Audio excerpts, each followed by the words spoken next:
Pakita ko sa inyo guys yung aking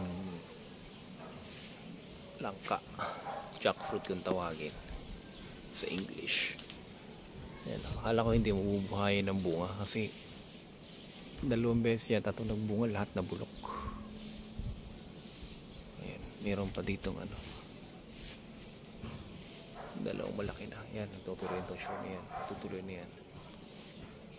2, may maliit pa dito isa, kaso naka plastic.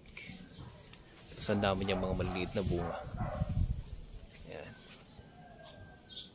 so hinayaan ko lang siya, hindi ko na siya lagyan ng pataba. Pero ang bunga dami.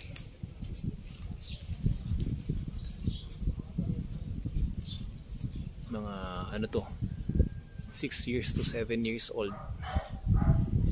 Ngayon pala nagbunga.